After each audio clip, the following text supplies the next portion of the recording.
time you add water, it's going to break through a layer. So just like we do with Distress ink, we can lift that off. So everything that we do, which means I can oxidize a background, I can place a layering stencil down, I can mist through a stencil, lift it off, and have kind of an oxidized effect with my stencil. That's pretty cool. So let's talk about stamping. And I love that like it doesn't wipe off. Because if you ever look at the chalk ink, you're gonna wipe off, right? You're gonna wipe off the chalk. You know, you can see my fingerprint. You know, don't put anything over it because then it gets rid of that chalky look. That's the cool thing about Oxide is it doesn't change. So I'm gonna mix a little dye and Oxide, and then I'll show you with the stamp. Because let us not forget these. This is what makes the world go round, people, right? These are your training wheels. Like you need these before you're gonna ride the bike.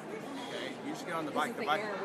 Yeah, exactly. It's like you need this, and that's also really important. Anytime there is a new product, it always is going to come back to this. You want to show new ways to use what you have. Maybe you have Distress, maybe you blended. You're like, well, I have all these colors, and right now we only have 12 colors of Oxide, but the ability to incorporate other colors.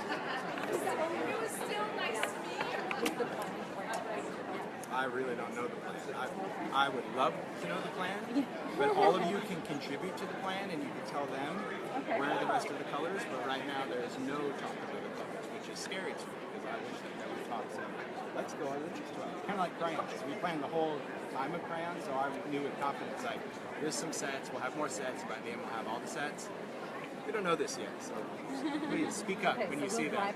Absolutely. Please speak up and go, okay, so the other colors of Oxides, it's happening when? All right, so let's throw in some dye.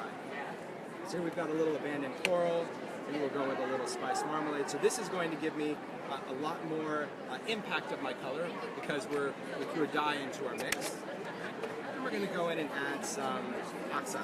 So here we're going to take a little fossilized amber. We'll take a little bit of warm lipstick, and let's throw in a little bit of blue. That's going to give me some green over here. That's going to give me some who knows what over there. All right, we're going to add some water. Make sure everything kind of comes to life. I'm throwing just a bit of brown to tone that down. And I always tell people about droplets. Okay, when we're adding water, you see that I'm not just misting it once. I'm really going for it. But you want to make sure that what you see is droplets. You can see that that color actually illuminates on your craft sheet. People have that fear when they're using ink and water. They're like, oh, it could be too much. The more you add, the more it's going to illuminate. But if you think of it as you want to see individual drops. Here we have drops, here we have nothing, right? If I go into this ink, it is going to dry almost on contact, like this tiny little speckle bit. But if I go in and wet this, see how it turned into droplets? That's going to blend into my background. So don't be afraid of the water. That's really kind of key.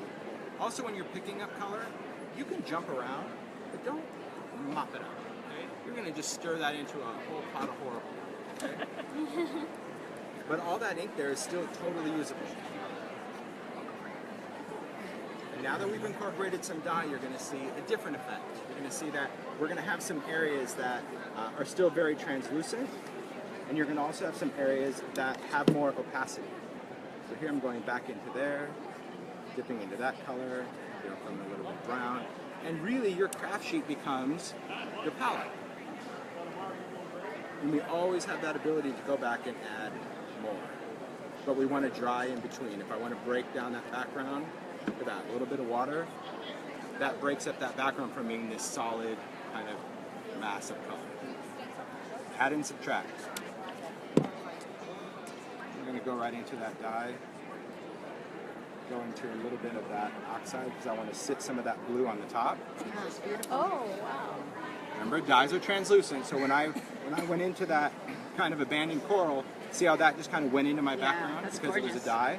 But when I went into my Oxide, it being a pigment, I knew it could sit on top. Wow. Game changer. Whole new, like... Way to layer. So dyes are translucent, so I put some dye on here first. I had abandoned coral kind of in the middle, so I knew that when I went and dabbed into that, see how that red went right into the background because it was dye? But I knew that this color over here, that was the Oxide, that's what's going to sit on the top. So because it's a pigment, when I go on the top, my blue, it doesn't matter what's underneath it.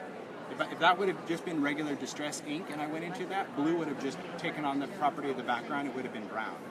So knowing where stuff is on your craft sheet, even if you're like, okay, this side of the fence is going to be dye, this is oxide, you can still jump around and you have that endless ability not only to layer, but always react. Even after this is dry, those inks are always going to react. So we have the ability to go in and lift some of that color. So let's really give it like a whole nother blast of color. Let's go in with just even some more dye. We'll take something. Okay, I'll show you more later. Intense.